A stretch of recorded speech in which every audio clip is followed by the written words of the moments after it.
Di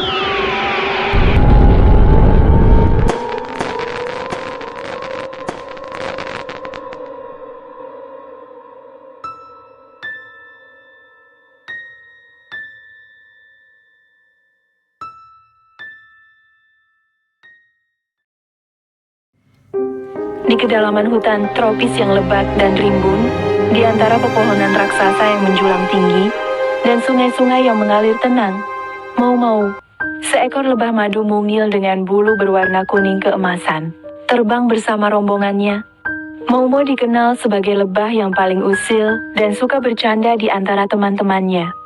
Namun, candanya seringkali kelewatan, membuat teman-temannya kesal. Hari ini pun, ia kembali membuat ulah.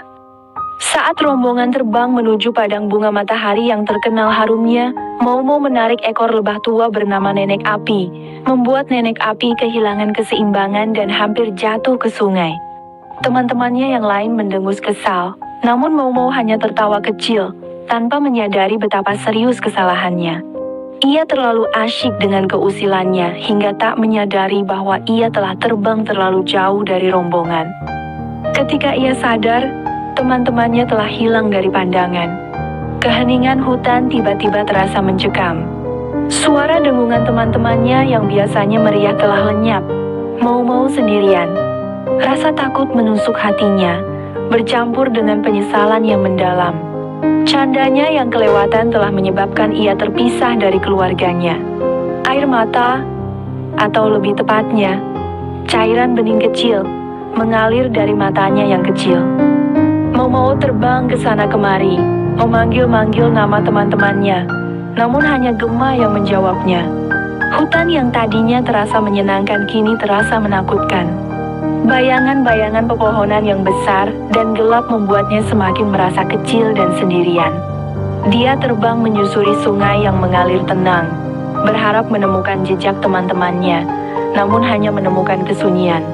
Hari berganti malam. Mau-Mau bersembunyi di balik daun lebar sebuah pohon besar, ketakutan dan kesepian mencengkeramnya. Suara-suara malam hutan, serangga yang bercicit, burung hantu yang berteriak, hanya menambah rasa takut dan kesepiannya. Dia menyesali semua candaannya yang kelewatan. Seandainya ia tidak menarik ekor Nenek Api, seandainya ia lebih berhati-hati, mungkin ia tidak akan terpisah dari rombongannya. Keesokan harinya, Mau-Mau melanjutkan perjalanannya. Dia terbang dengan tekad yang baru, meskipun kelelahan dan kesedihan masih terasa. Dia melewati hutan yang semakin lebat, melewati sungai-sungai yang berkelok-kelok, dan melewati pepohonan yang menjulang tinggi. Dia bertemu dengan berbagai makhluk hutan, dari kumbang yang menggeliat hingga monyet yang lincah, namun tidak satu pun dari mereka yang bisa membantunya menemukan teman-temannya. Rasa lapar dan haus mulai menyerang. Mau-Mau hampir menyerah. Dia hinggap di atas sebuah ranting, merasa putus asa. Tiba-tiba, ia melihat sekilas warna kuning keemasan di antara dedaunan. Dengan penuh harapan, ia terbang ke arah itu. Dan akhirnya, ia melihat mereka. Rombongan lebah madunya sedang beristirahat di sebuah padang bunga liar yang penuh warna. Teman-temannya menyambut Mau-Mau dengan gembira, meskipun beberapa dari mereka masih sedikit kesal dengan ulahnya. Nenek Api, meskipun sedikit kesal, tetap memeluk Mau-Mau erat-erat. Mereka telah mencari Mau-Mau selama beberapa hari, dan sangat lega menemukannya kembali. Mau-Mau memeluk teman-temannya erat-erat. Air mata, atau cairan bening, kembali mengalir, kali ini karena kelegaan dan penyesalan yang mendalam. Pengalaman ini telah mengajarkan Mau-Mau pelajaran berharga. Dia menyadari bahwa candaannya yang kelewatan dapat menyakiti orang lain dan berakibat buruk baginya sendiri.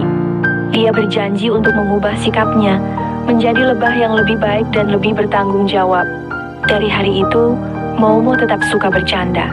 Tetapi ia selalu memastikan bahwa candanya tidak menyakiti siapapun dan tidak membahayakan dirinya sendiri. Ia belajar bahwa kebersamaan dan saling menghargai jauh lebih berharga daripada canda yang kelewatan.